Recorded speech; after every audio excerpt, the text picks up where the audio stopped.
Question for John and Doug, Okay. if I'm rising to the bait. You both sort of suggested that there are miracles, which I certainly agree with. Jesus turned water into wine and so on, and of course the greatest miracle of all of Christ's resurrection and from the dead. And you suggested that miracles violate natural law. I'm just wondering, does one have to think of miracles as violating natural law? I guess that would depend on what you take a natural law to be, what sort of a thing is a natural law.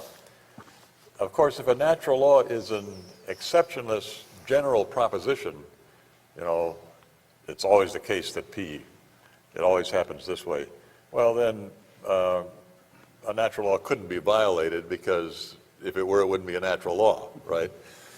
But why couldn't you think of natural laws as something like the way God usually treats the matter he's created? So then, if on a certain occasion he doesn't treat it that way, it's not really a violation of a natural law. It's just that he's not treating the stuff he's made the same way as he always does. I mean, as he usually does. Maybe on this occasion he's got some special reason to treat it a little bit differently. And then you could think natural laws weren't violated, even though you did think that there were miracles like rising from the dead and so on. What do you think of that? Go ahead. Yeah. Well, for one thing, we refer to the term law, and my wife's going to law school right now, so I hear a lot about law. Yeah, let me turn this thing on here so you can hear me. But in fact, there are many different types of law, and some of these are absolute statutes that, as you alluded to, that we say they cannot be violated. But there are a lot of laws that are observational laws that we observe over a period of time, that if you throw a ball up in the air, it's going to come down again. And we say that that's the law of gravity.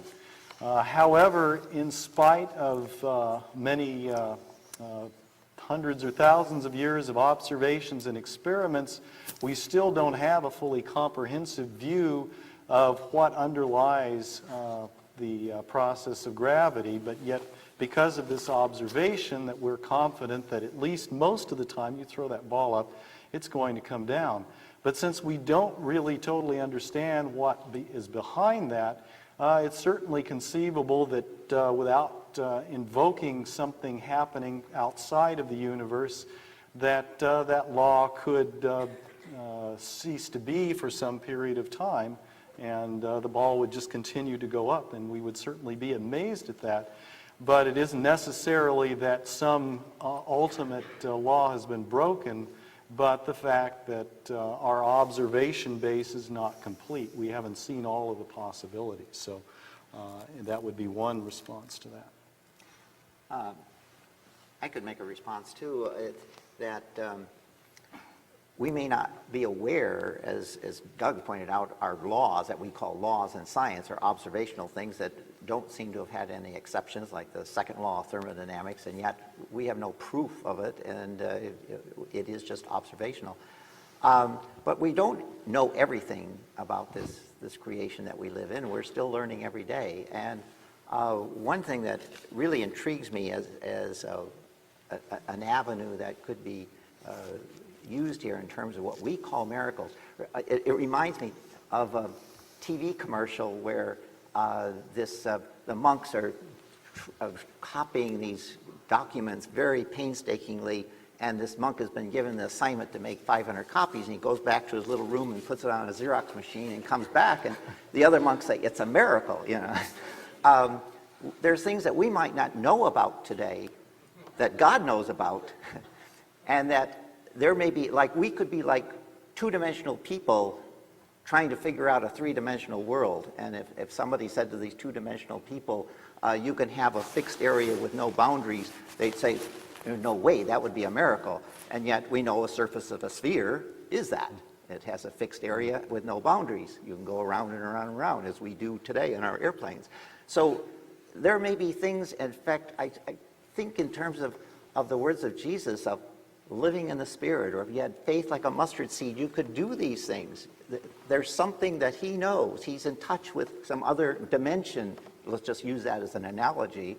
Not that I'm saying that there is another dimension, could be, but that he's in touch with something that we could be in touch with, but we don't, and we aren't. But maybe at some point we will. Maybe it's something we will only learn after we die. But it could be that there are natural laws that we see as being broken, but to God they're not being broken. I think that the difficulty here is that you're still presupposing, however, that a miracle, if we did have a full knowledge of natural law in the relevant case, would somehow violate that natural law or would falsify it. And I suspect that this is one of the reasons why scientists seem so hostile to the idea of miracles, because the idea of breaking a law of nature smacks of breaking a civil law, sort of violating Mother Nature or something of that sort, which is very unsavory. But if we think of the laws of nature in a different way, as simply idealizations of what happens under certain sort of ideal conditions, when there are no interfering factors present, then when a miracle occurs, a law of nature isn't violated at all, because there are interfering factors in this case. So why couldn't we define miracles not as violations of the laws of nature, but as something that simply lies beyond the causal capacity of nature to produce in any certain time and place? And I think that would just get rid of this whole emotionally prejudicial language of violating laws of nature, and speak instead of simply what lies beyond the causal capacity of the natural forces that are at work at a particular time and place. Okay. I'm not going to argue that.